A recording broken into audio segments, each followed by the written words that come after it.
This is the 2024 Mazda CX-30 with the Premium package. My 2016 Mazda 6 is at Young Mazda of Riverdale, Utah, being repaired because my AC condenser is bad and I need a new radiator. Bad combination when it's over 100 degrees. So they've been gracious enough to let me borrow this one until that car is fixed. At this point, I can't wait to get my car back. I love Mazdas, so I don't want to tear this car apart, but I am comparing it to my Mazda 6, which is probably unfair, whole different generation of car. So I'll try to be fair on this. I will just say this is not the car for me, for sure. It's too small and it definitely needs turbo. I just gotta have that extra power and speed. But these are my honest thoughts of this car. Of course, I love all of the normal things about Mazda, the control knobs, the interior, beautiful design, the comfort of the car, the layout is fantastic. So I still think this is a great car. This would be a great car for high school student, college kids, small family with little kids. But if you're tall, probably not. I'll go into all that. Now, when Young Mazda let me borrow the CX-30, the first one was a turbo. But it had a big crack in the windshield and it was right in front of my face. But it was the only loaner car available at the time. So I asked them when they got another loaner car back if they would let me know and switch it out. So I had the turbo for a couple of days and it was a blast. It took off quickly. Each gear shift was really enjoyable. Had a lot of power. It was quicker than my Mazda 6 because mine 0 to 60, 7.9 seconds. This one, the turbo, I think was 6.4 seconds. So a little bit quicker. But then when I switched it out, I didn't realize at first that this was not the turbo. First thing I noticed when I got in the car was that the screen, the center screen, was only 8.8 inches. It was obviously smaller because the turbo model was 10 inches. That was my first indication. And then when I got in to drive it, that's when I really noticed it was a lot more sluggish. You'll notice on the back here, does not say turbo. This is where it would say it right here. On the back, and it makes a big difference. If you're going to get one of these cars and you like to have a little power, you're going to need that turbo because this is not nearly as quick. I filled the car up today and we drove down to Ogden, 3 kids in the back, my wife in the seat, and it took some doing to speed up. So it was definitely noticeable. So this car has the function where you put your hand in the door opener and the car unlocks if you have your key with you. However, what I noticed in this car right away was the speed in which it unlocks. So it's a second after you put your hand in that it unlocks. It's first world problems, I get it. It's not a big deal, but my Subaru Ascent is instant. As soon as you put your hand in, it unlocks all the doors. This one, it takes a second before it actually registers. You can see here the smaller screen size, 8.8 inches, and it's slanted here. The turbo model comes straight up like this and it's a little bit wider. Also on this model of CX-30 there is no touchscreen, and I know a lot of people don't care because we've got the knob that we can use and it's easy to use, but I've found driving this car with Apple CarPlay, it is nice to be able to have that function because sometimes your cursor is way over on the side, on the corner, and you want to be way over here, and it just takes boom, boom, boom, you're getting over, and it would be quicker just to click the icon and get to where you need to go. So even if I don't use the touchscreen very often, it's really nice to have it. When you go to use it and it's not there, you go, oh, that's right, it doesn't have touchscreen, and so then you have to go back to the knob. So I went through all the functions trying to see why the touchscreen wasn't working. And then I called the dealership to find out, hey, does this model just not come with it? Which models do? And he said that the only model of CX-30 that comes with a touchscreen is the Carbon Turbo. And the car that I had previously borrowed that was a turbo had a touchscreen. But it doesn't say anywhere on it that it was a Carbon. I'm not sure what that model is. I haven't looked that up, but it was a premium package. That's all it said on the tag was CX-30 Turbo with premium package. And it had a touchscreen. So if you want the touchscreen, you're gonna have to go turbo or go for a CX-5, CX-50. This car also does not have garage door openers. So no buttons here and nothing anywhere else. So I had to bring my own garage door opener for using there. Even the turbo one did not have garage door openers. So I'm not sure what package you have to get those or if it just doesn't come with it. The shifter on this car is a little stiff. My Mazda 6 is really easy to use. It's very smooth when I'm shifting in manual mode. This one just feels a little bit stuck. It just doesn't move quite as freely and easily as I'm used to, but it works well. It's functional. As I said before, the controls are still easy to use. I love that part about Mazda, just very functional. What I did have to try to get used to was the controls on the steering wheel. They're just slightly different than what the 2016 model is, and so it just took me a while to get used to them, but after a while, I've got it down, no big deal. Something weird I've noticed that I haven't quite figured out the reason for is if your phone is charging wirelessly and you open the door, it stops charging. So the green light is charging, the flashing white light is not charging. Kind of a weird thing, not sure why it does that, but for your information, it does that.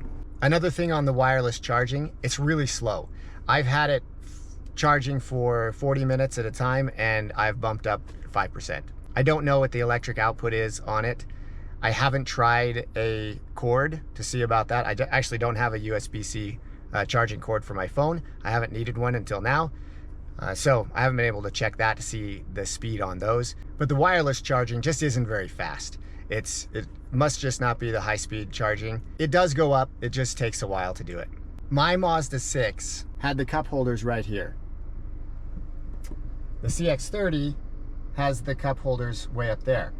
And this hits up here.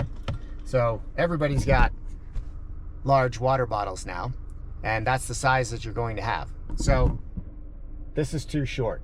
I understand completely why they put them up there, because having the water bottles right in the middle can get in the way of your hand while you're shifting gears. But I found it a better option than having them up front. Up front, you've got the phone back there. That's where your wireless charging is.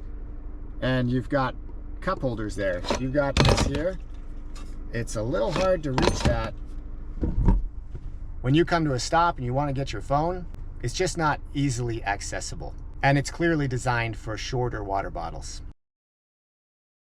I do like the function of the driver's side mirror.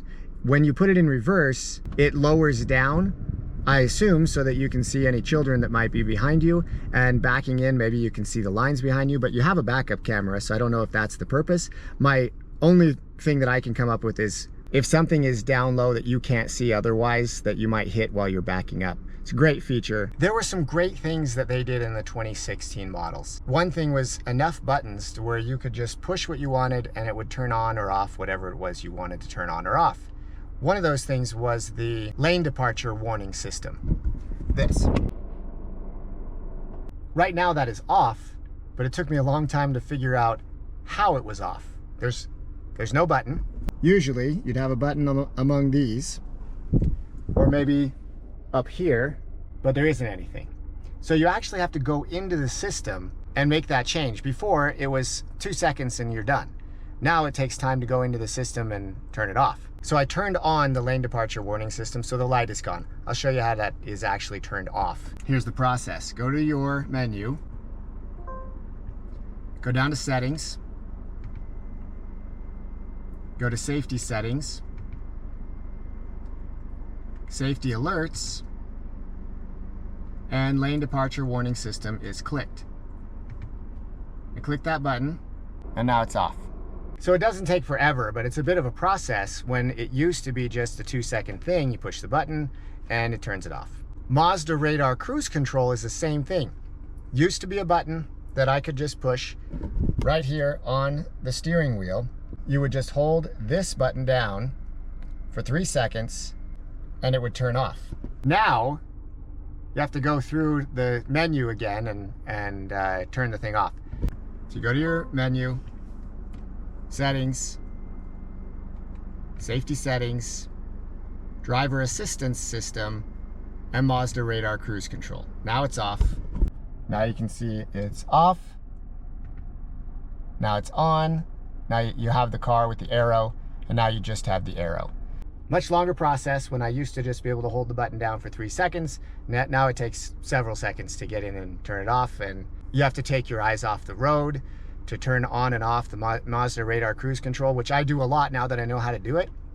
I turn it on and off all the time, depending on my driving situation. So it's just not as safe It's funny because it's under safety settings and it's not that safe to go in and turn it off, where it used to be simple.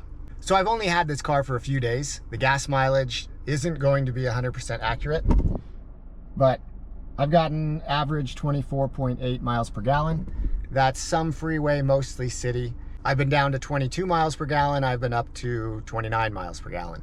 So I haven't driven the car enough to truly get an average, but the paperwork from Mazda says 26 to 33 miles per gallon, 33 miles per gallon on the freeway. So average of 29 miles per gallon is what it showed. On the turbo model, average miles per gallon was 25, 22 to 29 miles per gallon. So this is a fairly comfortable car. I don't have many complaints about it. It's more comfortable than my Subaru Ascent, but my Subaru Ascent has cloth seats, not leather seats. But my Mazda 6 is a lot more comfortable than this. I can really go a long ways without any problems. With this, I feel like I'm adjusting my back a little bit more often. Maybe it's just the size of the seats and compared to how tall I am. I'm only 5'9", so I'm not real tall, but maybe people who are taller, it would be more comfortable for. I'm not sure. Getting into the back, of course, is real easy with the push button lift gate. This is a function that is kind of a must these days. It's just so much easier. The back has a good amount of space here. It's not bad. Plenty of room for lots of groceries, a whole Costco trip. Now, getting these seats down for added cargo space, you'll see you just have this push button right here, and you push the seat forward, and it stops. And this one here, push it forward, and there you go. So you have to come in here and move the seats forward in order to get these to drop. So it is a bit of a tight squeeze for those seats. They will go down, but it's tight.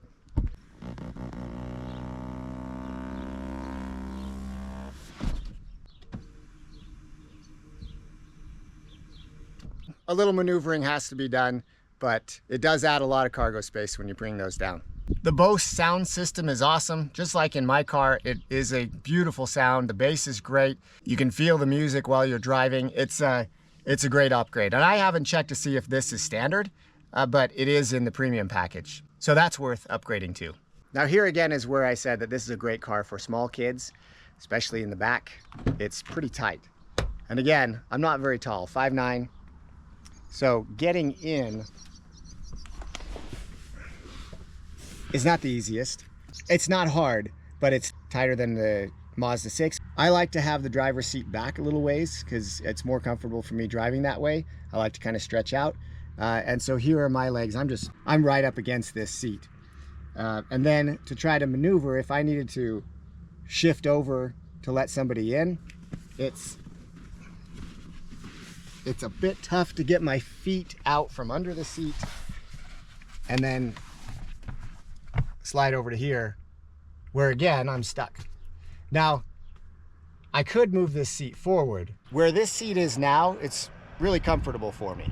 My feet have lots of space right there. They're not crammed up in an uncomfortable kind of position. But if I move this forward so there's room in the back, then I just feel more cramped. It's not quite as comfortable. But let's see how it is in the back. Much better.